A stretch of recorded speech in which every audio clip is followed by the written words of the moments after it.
to Jesus. Today, Wednesday, of the 18th week in ordinary time. Matthew chapter 15, verse 21 to 28 is presented to us in our gospel reading today. And it's a very interesting one once again. Filled with certain paradoxes. Filled with certain things that would not want to identify with the persona of Jesus.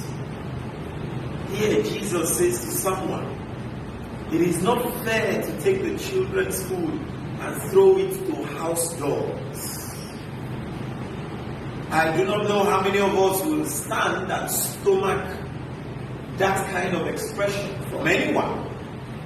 No matter how much you are in need.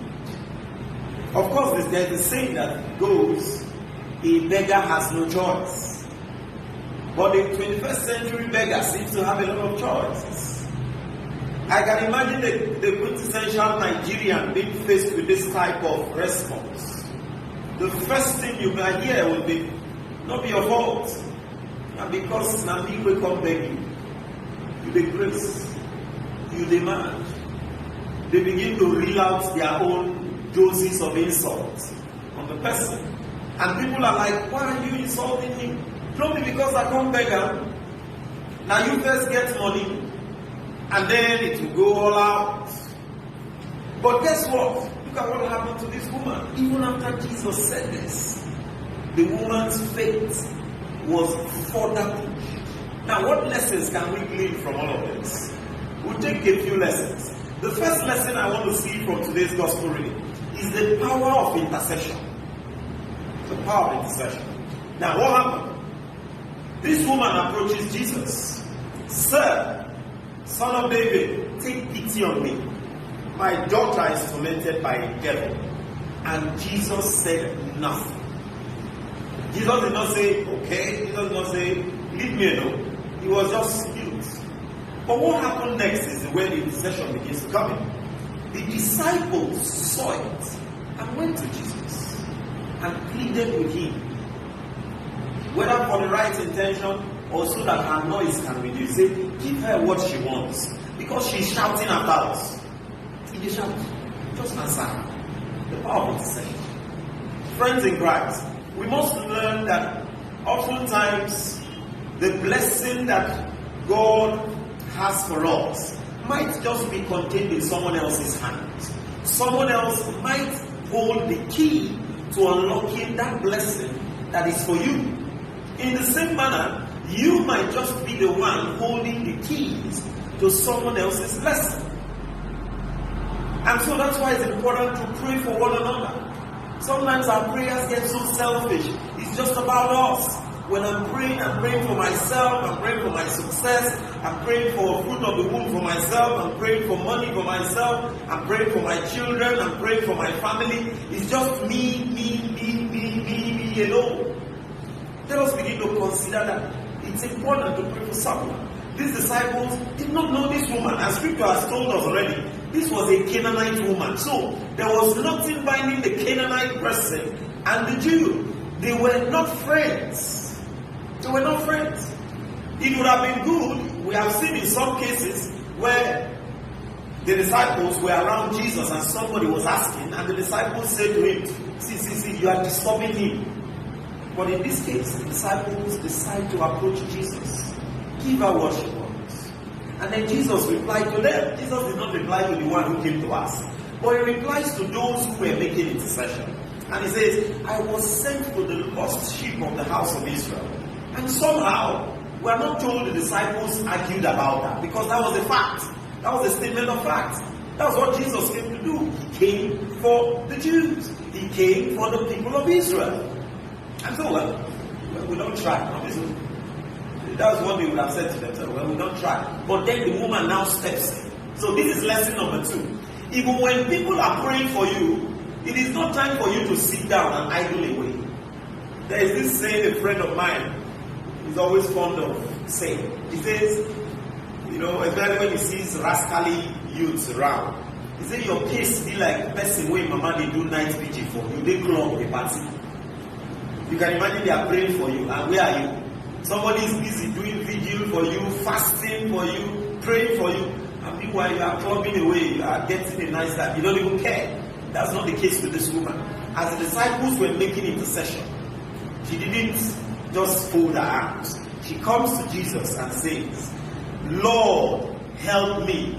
Request number 2 on the same matter. Now let's move around to another lesson. What do we see here? Persistence. Now, it's not as though God didn't know or Jesus didn't know that this woman has been asking. But Jesus, it's like what we do in prayer. Prayer should elicit a desire. Are you hungry enough for what you are praying for? Sometimes, when we pray, we don't always get the answer. And one of the reasons we don't get the answer is because we are praying with our own timing in mind. But God's timing, it might be different. This thing seems to have taken place in one day. But let us spread it. Maybe the first time the woman asked was last year. And the whole of this year, someone is making intercession on her behalf. She's still asking. And then next year she comes and says, Lord, help me. And that's when Jesus decides to speak. There are moments in our prayer life or in our relationship with God where it seems like Jesus is not saying anything to us. Friends, do not be discouraged. Just trust in God's time. God is beyond space and time, but He works within space and time. He works within space and time doesn't mean that we are the ones to control Him. We are not the ones to tell God when we want what we want. Even when we make our request to Him, He's always at liberty to give it to us when He wants, because it's His own. Matthew's Gospel tells us, it says, am I not free to do what I like with what is my own? Why be envious because I am generous? God is free to do what He likes, what is His own. The graces are His, the blessings are His. So He can choose to bestow it on us. The psalmist tells us, the Lord bestows His gifts on His beloved while they slumber. In another place it says, strong lions suffer want and go hungry, but those who seek the Lord lack no blessing. So you might be praying and working hard, and probably you are not seeing any fruit in it. Doesn't mean God is not answering your prayer. It's timing. Very important. And that desire must be kept alive. It's like when you gather firewood together and you are burning some fire. If you leave it, you might just die out. So what do? We keep fanning it. We keep fanning it. And that's what we should be doing in prayers. Even when it seems like God is not answering us, it has happened to us. I'm sure a lot of us must have had those experiences where you are praying for something and it gets to a point and you're like, just maybe God doesn't want to give this to me. No. He might be silent. Lesson number 4. Now, in that silence of God, God is doing something. God is building your faith. Now, this is what Jesus does with this woman. He says it's not fair to take the children's food and throw it to dogs. In making this reference, Jesus was saying something factual. The woman was a Canaanite. Let us put ourselves in the position of that woman. We are sinners in need of God's mercy. We do not deserve anything from God. So we are actually like house dogs. Whatever God gives to us is gratuitously given. It's grace. And what is grace? God's riches at Christ's expense. We don't work for it. It is not because we are the most righteous that God gives us anything. No. It's freely given. But we must recognize first, like this woman, that we are sinners.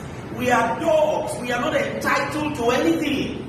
So we must do away with the entitlement mentality even when we are praying to God. God, I've been doing this, I've been doing that. And sometimes in our prayers we are tempted to point fingers at others. But you see this person now, you don't do it for I'm doing my own now.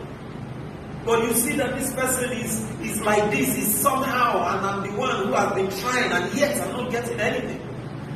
We must be careful.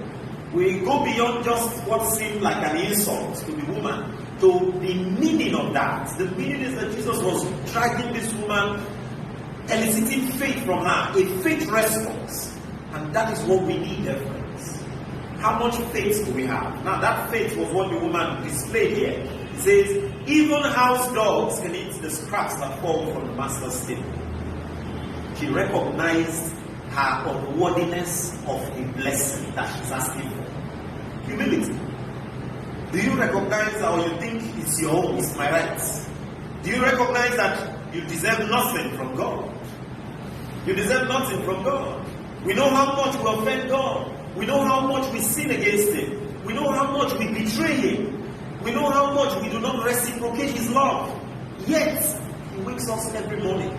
Yet He provides for us. Yet He protects us. Yet He feeds us. We are not deserving of it, friends. We are not. It is simply out of love. And so, dear friends, let us with humility know that we don't deserve anything, and let it spur our faith to trust that His timing is the best for us. To trust and to know that what we have asked for, He's going to do it for us. It might not be now, but let us know that He will surely do it for us. My prayer is that God will hear our every prayer, God will forgive our every sin, and God will continue to take us in His love. At the end, all our requests, all our heart desires will be favorably met through Christ our Lord. Amen.